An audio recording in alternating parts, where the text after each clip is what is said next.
에베소서 5장 22절부터 6장 4절까지입니다. 아내들이여 자기 남편에게 복종하기를 주께 하듯 하라.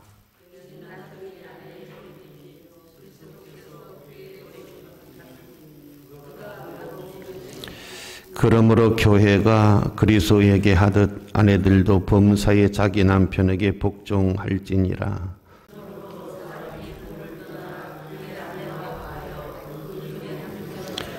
이 비밀이 크도다. 나는 그리스도와 교회에 대하여 말하노라.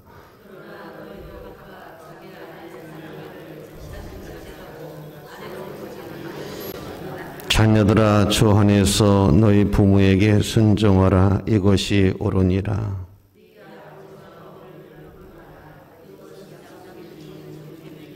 이로써 내가 잘되고 땅에서 장수하리라.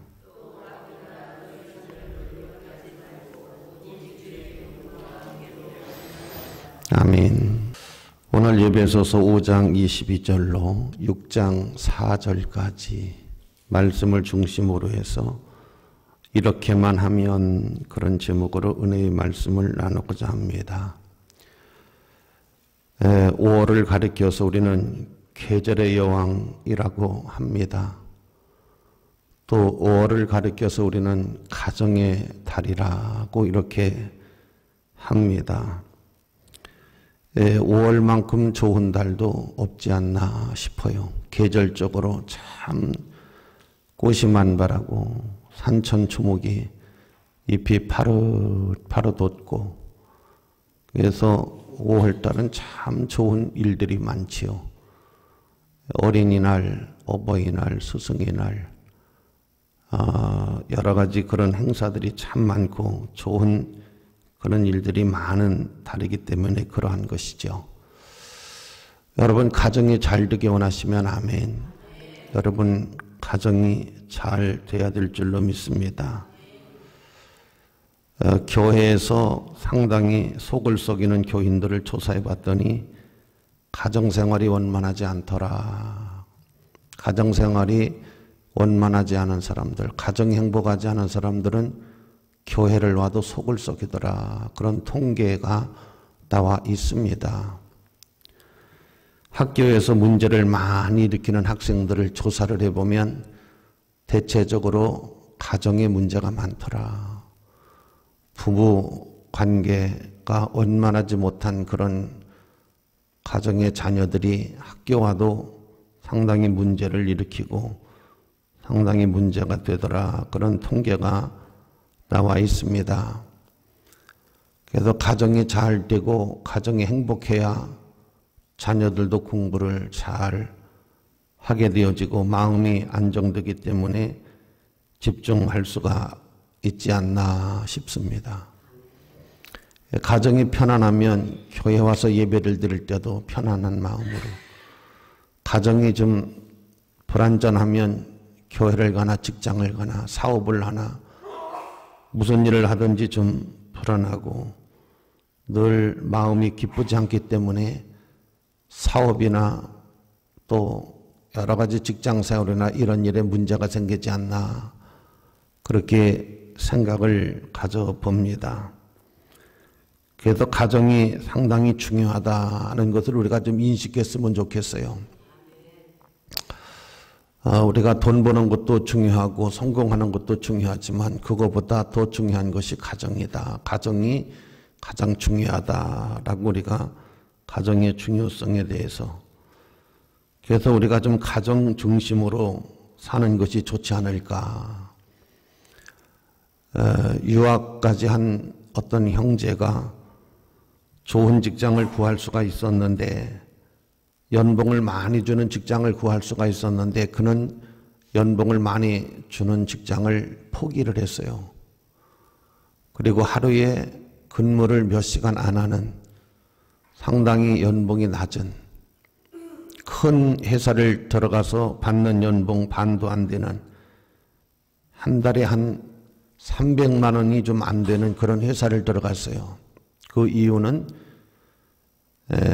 큰 회사를 들어가서 많은 연봉을 받으면 좋겠지만 가족하고 생활할 수 있는 시간이 적기 때문에 아이들이 어린데 어렸을 때 아이들하고 추억을 많이 쌓고 아이들하고 함께 할 수 있는 시간을 놓치기 싫어서 그래서 한 300만 원 좀 안 되는 돈이지만은 계산을 해보니까 충분히 행복하게 살아갈 수 있는 돈이더라. 그래서 자기는 돈 많은 회사를 선택한 것이 아니고 돈을 적게 벌지만은 가족과 함께 할 수 있는 직장을 선택했다. 상당히 현명한 사람이 아닌가, 똑똑한 사람이 아닌가 그런 생각을 해요. 그래서 그 사람은 늘 퇴근을 하면 집으로 바로 가서 가족과 함께 자녀들과 함께하는 시간을 늘 보낸다라고 합니다.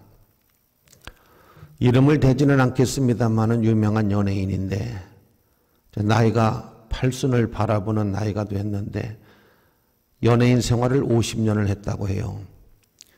근데 돌아보니까 자기가 너무 바삐 뛰어다니고 지금도 바삐 뛰어다니지만은 가족과 함께 시간을 보내지 못하고 한 세월이 다 간 것이 가장 후회스럽다. 가장 마음이 아프다. 50년 세월을 나 바쁘다고 이리 뛰고 저리 뛰는 사이에 세월은 저 멀리 갔고 돌아갈 수 없는 세월로 와 있고 가족과 함께 시간을 보내지 못했던 것이 가장 후회스럽다 라고 하는 이야기를 들었습니다. 여러분, 우리 가정이 잘 되기를 원하시면 아멘. 행복하기 원하시면 아멘. 복되기 원하시면 아멘. 이렇게 하면 행복한 가정이 되지 않을까 해서 제가 4가지를 요약을 해봤어요. 이렇게 하면 오늘 성경에 아내들이여 자기 남편에게 복종하기를 주께 하듯 하라. 이는 남편이 아내의 머리됨이 그리스도께서 교회의 머리됨과 같음이니라. 그가 바로 몸의 구주시니라. 이렇게 좀 한번 해보시면 어떨까 하는 제안을 해봅니다. 아내들이여 자기 남편에게 복종하기를 주께 하듯 하라. 저는 이 성경을 보면서 보통 성경은 남자들에게 먼저 말씀을 하시고 남자 중심으로 이야기를 하는데 여기 22절에 아내들이여 여자를 먼저 하나님이 거론을 하시는데 깜짝 놀랐어요. 보통 남자들에게 먼저 말씀을 하시는데 왜 여기 여자들에게 아내들이여를 먼저 이야기를 하셨을까? 하나님이 정말 하나님이시구나. 여성 상위 시대가 올 줄을 하나님은 아시고 여자가 주관하는 시대가 올 줄 하나님은 아시고 아내들이여 남편에게 복종하기를 주께 하듯 하라. 이렇게 여러분 생각을 해봐요. 하나님은 남자 중심으로 남자에게 항상 먼저 말씀을 하시는데 여기 보십시오. 아내들이여 자기 남편에게 복종하기를 주께 하듯 하라. 왜 여자를 먼저 여기다가 갖다가 말씀을 하셨을까? 그러니까 옛날은 남자가 잘 되면 집이 잘 된 것 같은데 지금은 시대가 바뀌어서 하나님이 바뀌는 시대를 아시고 여자가 잘해야 집이 잘 되는 것 같아가지고 이렇게 말씀하신 것이 아닌가 싶어서 아내들아 남편에게 복종하기를 주께 하듯 하라 이렇게 말씀을 하지 않았나 싶습니다. 여러분 남편에게 주께 하듯 한번 해보십시오. 이렇게 하면 잘 될 것이다. 설교 제목인데 여러분 남편에게 하기를 어떻게 하라고요? 주께 하듯 하라. 주께 하듯 하는 여자가 있을까요? 우리가 예수님한테 하듯이 남편을 존중하고 사랑하고 귀히 여기는 여자가 있겠죠. 왜 없겠어요. 그런데 드물지요. 그죠? 드물지요. 혹시 남자를 모섬같이 생각하고 사는 건 아닌지, 혹시 남편을 모섬같이 돈 벌어오는 사람으로 생각하고 있는 건 아닌지, 그러면 성경은 이렇게 한번 해봐라. 아내들이여 남편에게 복종하기를 주께 하듯 하라. 주님을 대하듯이 남편을 한번 대해봐라. 그러면 얼마나 사랑받는 여자가 될까라고 생각을 합니다. 혹시 요즘 여자들은 강아지를 많이 사랑하고 남편을 강아지만도 못하게 여기는 건 아닌지 내가 좀 심한가요? 아니 여기 아내들이요 남편을 복종하기를 죽게 하듯 하라 하신 말씀이 과연 우리들에게 어떻게 다가올지, 왜 하나님은 이렇게 말씀을 하신 것인지 하는 것을 가정의 달에 한번 생각해 볼 필요성이 있다라고 하는 것입니다. 행복하지 못한 사람의 특징을 하나를 말하라고 하면 남의 탓만 한다라고 하는 어느 유명한 박사님의 글을 읽었어요. 행복하지 못한 사람들, 성공하지 못하는 사람들, 이런 사람들은 대체적으로 남의 탓만 한다는 거예요.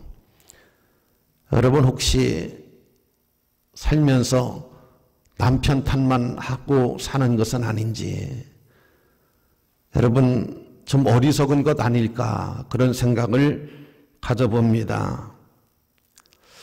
부부가 왜 서로 좋아서 만났는데 서로 좋게 살아가지 못하나 하는 것을 제가 글을 읽으면서 봤더니 이유가 있더라고요. 이유를 좀 가르쳐 드릴까요? 별로 관심이 없으신 것 같아. 별로 그냥 관심이 없으신 것 같은데 가정의 달 저도 설교하기가 어렵더라고. 어떻게 설교를 해야 좋을까 참 고민을 많이 하다가 주께서 은혜를 주셔서 이렇게 설교를 하게 되어졌는데, 여러분 부부가 살면 살수록 사이가 좋아지는 부부가 있는데 살면 살수록 사이가 안 좋아지는 부부의 특징이 뭐냐? 별로 관심이 없으신 것 같아. 살면 살수록 좋아져야 되잖아요, 그죠? 부부니까. 그런데 살면 살수록 안 좋아지는 부부의 특징이 뭐냐? 한 가지만 말씀드릴게요. 시간 관계상. 상대방을 너무 많이 알아서 그렇대요. 상대방을 너무 많이 알아서. 그러니까 서로 이제 연애하고 그럴 때는 시댁에 대해서 잘 몰라. 근데 살면서 양파 껍질 벗겨지듯이 하나하나 남편의 정체에 대해서, 시어머니 정체에 대해서, 시아버지 정체에 대해서, 시동생들 정체에 대해서 다 알고 나니까 정이 떨어지는 거야. 너무 많이 알려고 하지 마세요. 그냥 알려고 하지 마세요. 제가 보니까 그것이 부부지간에 더 정이 깊어지는 것, 나도 그렇게 생각해. 그렇게 좋았던 부부가 어느 날부터 사이가 안 좋아지기 시작하는 것은 너무 많이 알았기 때문에, 상대방에 대해서 너무 많이 알다 보니까 정이 떨어져 가지고 별로 사랑하는 마음이 안 생긴다. 그래서 많이 아는 것이 좋지 않다. 그런 글을 보면서 내가 딱 맞다. 내가 요거 딱 설교해야 되겠다. 그런 마음을 가졌어요. 그러니까 너무 많이 알려고 하지 마세요. 그냥 이렇게 좋게 좋은 것 보시고 여러분 사시기를 주의 이름으로 축원합니다. 아내들이여 자기 남편에게 복종하기를 죽게 하듯 하라. 남편을 주님 대하듯이 하나님 대하듯이 대하는 여자, 참 복 있는 여자인 줄로 믿어요. 한번 여러분 좀 어려우신가요? 힘든가요? 설교가 좀 부담되시는 것 같은데, 목사님 아무라면 어떻게 남편을 주께 복종하듯이 합니까? 주님 대하듯이 합니까? 그건 목사님 좀 가혹한 말씀 같습니다. 그런데 하나님의 말씀대로 한번 해보세요. 그러면 주의 은혜가 있고 역사가 있기 때문에 그러한 거거든요. 어렵고 힘들으셔도 주님 대하듯이 한번. 그래서 여러분 성경에 보면 훌륭한 여자는 남자 대하기를 그렇게 말을 하지요. 나의 주님이시여, 나의 주시여, 나의 주인이시여. 그런 고백을 하는 여자가 있죠. 그런 여자는 확실히 남편 사랑받더라고요. 나의 주인이시여, 자기 남편을 나의 주인이시여 그러더라고. 그러니까 그런 마음으로 살아가는 사람이 얼마나 행복하겠어요. 그 다음 두 번째가 뭐냐 하면, 거기 보면 이제 이렇게 말씀을 하셨어요. 남편들아, 남편들도 자기 아내 사랑하기를 자기 자신과 같이 할지니 자기 아내를 사랑하는 자는 자기를 사랑하는 것이니라. 남편들아, 이제 아내들아 남편에게 복종하기를 죽게 하듯 하라. 그 다음에 두 번째는 이제 남편들에게 이렇게 한번 해봐라, 이렇게 하라. 남편도 자기 아내 사랑하기를, 남편도 자기 아내 사랑하기를 자기 자신과 같이 할지니라. 이렇게 말씀을 하셨어요. 자신을 사랑하는 것과 같이 사랑하는 사람이 되라. 그런 말씀을 하셨는데, 그렇게 하기 원하시면 아멘. 여러분, 행복의 좋은 습관 6가지라고 하는 글을 쓰신 분이 계시는데, 행복의 좋은 습관 6가지. 그 첫 번째가 뭐냐면, 서로를 동등하게 생각을 해라. 동등한 생각을 해라. 동등하게 생각을 해라. 그 다음에 서로의 차이점을 존중해 줘라. 차이점이 있을 수밖에 없죠. 살아온 길이 다르고 생각이 다른 사람이 만나서 한평생을 사는데 어떻게 그것이 모습이 아니고 시녀가 아닌 다음에야 어떻게 여러분 부부로 사는데 차이점이 없겠어요. 차이점을 존중해라. 중요한 것은 서로 의논해라. 상의해서 결정해라. 일방적인 결정을 하지 말고 어떤 일들이든지 상의를 해서 의견을 모아서 최종적으로 결정을 해라. 서로 상의를 해라. 같이 따로따로라고 하는 말이 있어요. 같은 공간에서 있지만은 한 사람은 텔레비전을 보고 한 사람은 책을 보면서 같이 따로따로 같이 있지만은 서로의 좋은 것, 서로의 취미를 살려서 하면 정이 더 깊어진대나 더 아름다워진대나. 그러니까 같이 있다고 해서 똑같이 하는 것도 좋겠지만은 그래도 같이 따로따로 하는 것도 좋은 방법이다라고 조언을 합니다. 그 다음에 자주 포옹을 하라고 하는데 이건 제가 그냥 생략하겠어요. 아이고 잠도 따로따로 자는데 뭔 또 자주 포옹을 하라고 또 목사님이 쑥스럽게 그런 설교를 하십니까? 할 것 같아서 아니 그 책에 있으니까 그냥 하는 거예요. 그 다음에 소통. 대화를 해도 서로 여러분 소통이 잘 안 돼서 우리나라 말은 서로 알아듣지를 못해서 통역을 누가 해줘야 된다. 그래서 어떤 집은 꼭 딸이 통역을 하든지 아들이 통역을 하든지 통역을 하는 집이 있어요. 아빠한테 이렇게 가서 말해라. 아빠는 또 너 엄마한테 가서 이렇게 말해라. 그렇게 하는 사람들도 참 많이 있어요. 소통이 잘 안 되고 그러는 사람들도 참 많이 있습니다만은 오늘 여러분 이렇게 한번 해보십시오 라고 설교를 하고 있는 겁니다.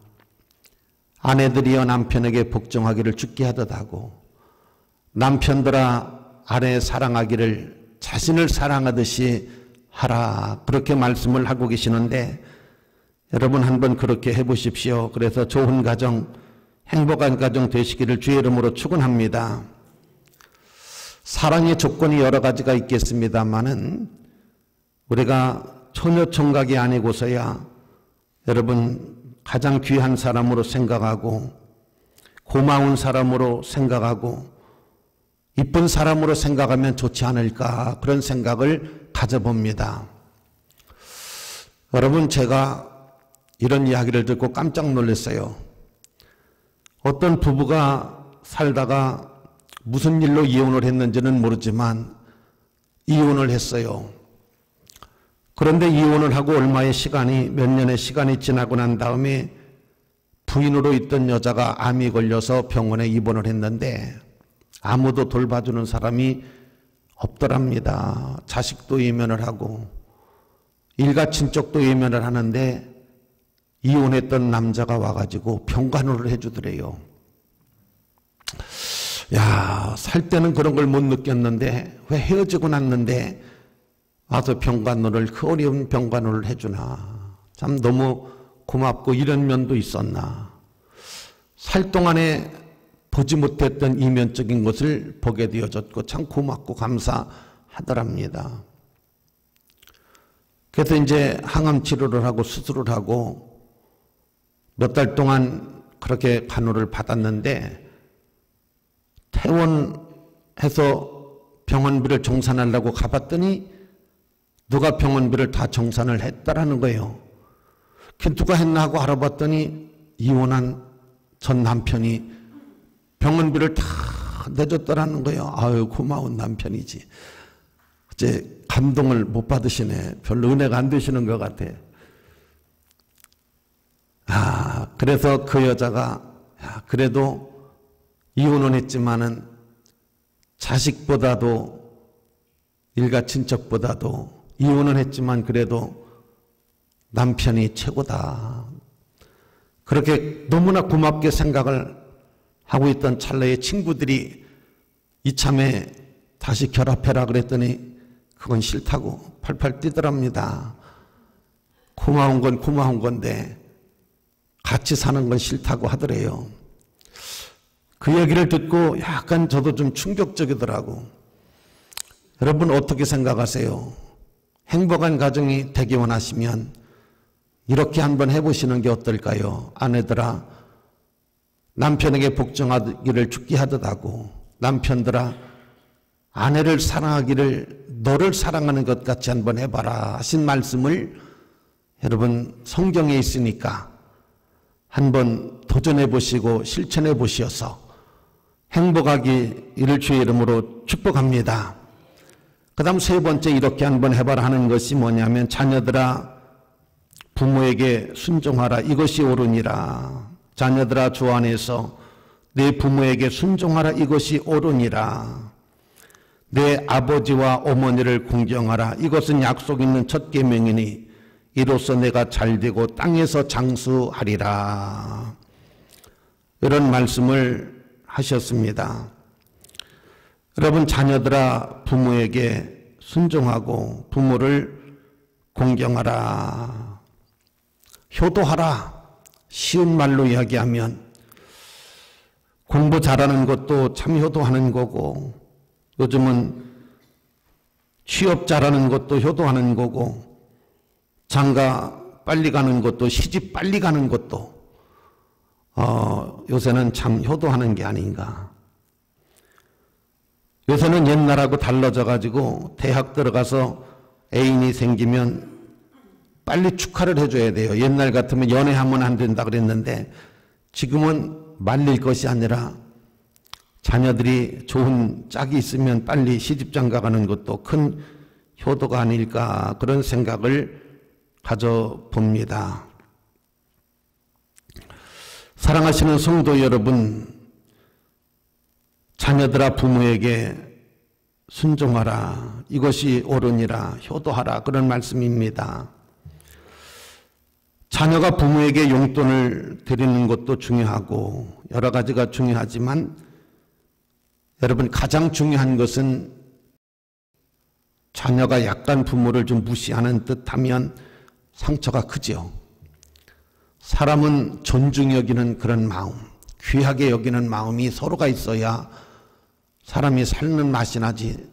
또가 무시하는 그런 경향, 은근슬쩍 자녀가 부모를 좀 무시하는 그런 경향, 그러면 좀 속상하지요. 그래서 무시하는 경향이 아니라 나이 드신 부모님을 정말 존중히 귀하게 여기는 그런 마음, 그런 것을 위해서 수시로 전화를 할 뿐만이 아니라 수시로 대화를 하고 수시로 자상하게, 자상한 것을 상당히 좋아하잖아요. 자상한 것.